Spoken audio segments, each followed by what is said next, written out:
What's up folks, this is your Tech Savant and today we're going to be looking at the future of smartphones. The Samsung Z Fold 2 5G. Okay, so what is this exactly? Is it a phone or a tablet? I'll say it's a foldable phablet. Right, so let's look at the design of this creation here.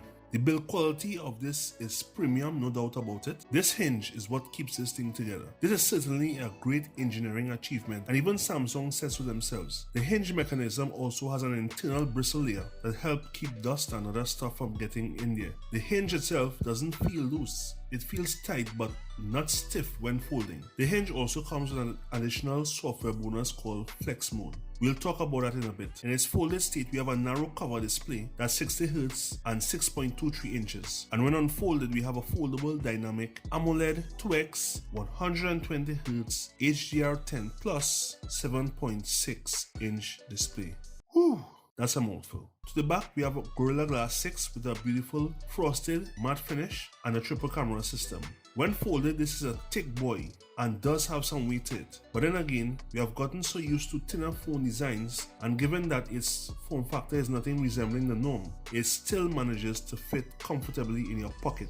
In my opinion, its thickness shouldn't be an issue here, neither its overall weight when folded. Simply put, this is a sturdy device, especially in its folded state. Regardless, because of this form factor, I have found myself using both displays with one hand. Side note here, the smaller display up front is Gorilla Glass Victus, and the screen inside has a protective coating on it which Samsung has advised against removing. But because of this extra layer of protection, you will find that the surface is not as smooth to the touch, but still doesn't take away from the experience. Folding this device feels solid and doesn't feel like it's loose to fall apart. I think Samsung did an amazing job with this hinge mechanism. The fingerprint sensor is also the power button.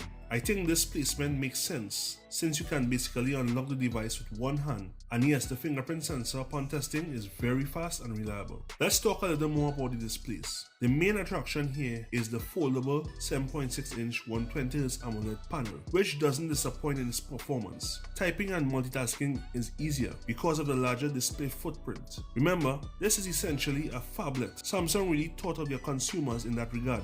Bear in mind that the crease of the fold is visible and you will definitely feel it while swiping across the screen. Yet it doesn't take away from the experience. Now, despite its innovative design, Videos doesn't utilize the entire screen because of the aspect ratio, and unfortunately this can't be adjusted. Even when it comes to playing games, some games aren't optimized for this display, so you will find the games have a compressed look. But bear in mind, this is not your regular smartphone display. Most apps right now are not designed for this specific aspect ratio. Essentially, what you'll get here is the same experience you will have on an Android tablet, which is bigger, blown up versions of the mobile apps. The smaller 60Hz display carries no complaints, and even though it doesn't carry a higher refresh rate, it functions just as you will expect it to.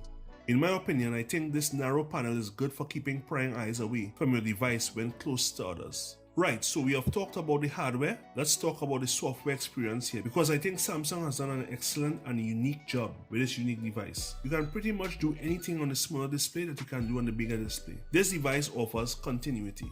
Let me explain. In settings, you can set apps that you want to continue over onto the smaller display and vice versa. This convenience made sense, as I don't think you'll be spending all your time on the smaller display anyway. I didn't.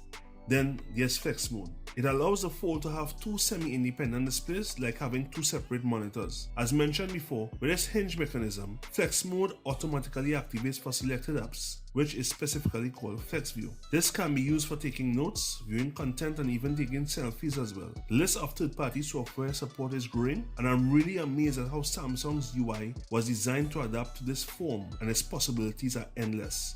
Battery life should be brought into question here, as you may be wondering, since this device basically has two displays. Thankfully, because of the smaller 60Hz panel and the adaptive refresh rate on a larger 120Hz panel, the 4500 mAh battery holds up very well, and under heavy usage you can get through a full day. Samsung actually divided the battery capacity into two for this design. It also goes to show how far Samsung's software optimization has come. With its 25-watt charging speed, these are the charging times you can expect.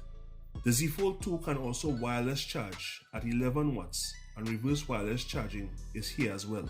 Overall performance is by far the best I have experienced on any Samsung device to date. Even though this carries a Snapdragon 865 Plus, this and the rest of flagship specs does not disappoint. While the Z Fold 2 camera setup is not the latest and greatest that Samsung has to offer, it still does an amazing job. We have a triple 12 megapixel camera setup at the back, which includes a 12 megapixel main sensor, a 12 megapixel ultra wide sensor, and a 12 megapixel telephoto sensor. There are two 10 megapixel sensors for your selfies, one on the cover display and the other on the main foldable panel. The camera UI also utilizes flex mode as well, and I can see a lot of content creators taking advantage of this. For most users, the results, as you can see, will be more than adequate.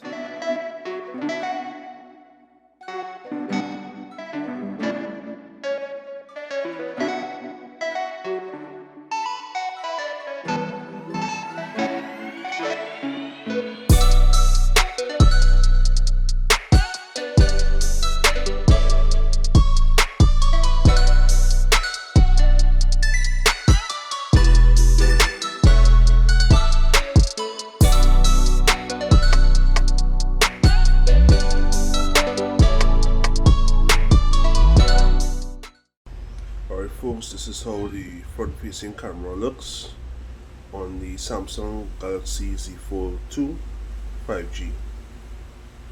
Samsung really did a number with this one. Foldables may not be your thing, but one can't deny that this right here is the future of smartphones. The question is, are you prepared to pay $2,000 US or more for something like this? The way I see it is, if you are someone that doesn't want to walk around with the bulk of a full tablet but wants the functionality of one in a small package, then this right here should be up your alley. It's foldable and easy to carry around. If having the best multimedia experience on a smartphone is top priority for you, even though the aspect ratio is not what you are accustomed to, then the amazing foldable screen, speakers and battery life is more than enough to cover those requirements. If you, however, want the ultimate flex in the latest in mobile technology, this right here is king. If you do care about a device having some sort of IP rating, please note this does not carry any. Samsung is set to release the Z Fold 3 sometime soon, and I would love to see maybe a slightly bigger battery, S Pen support, and a reduction in cost to make it much more accessible for everyone. If you are on the fence of getting one and cash is not a problem, I'll definitely encourage you to go for it, or maybe wait until the 3 drops. Nevertheless, you won't be disappointed. I absolutely enjoyed using this device, and I can't wait to see what the future holds for foldables. I also want to thank Malik's Tech for loaning us the device for review. Link to his page is in the description below if you guys are interested in getting this or any other device. Any questions or comments, feel free to hit me up in the comment section. Thank you guys for watching. Like, share and subscribe if you haven't, and I'll catch you guys in the next one. Bless.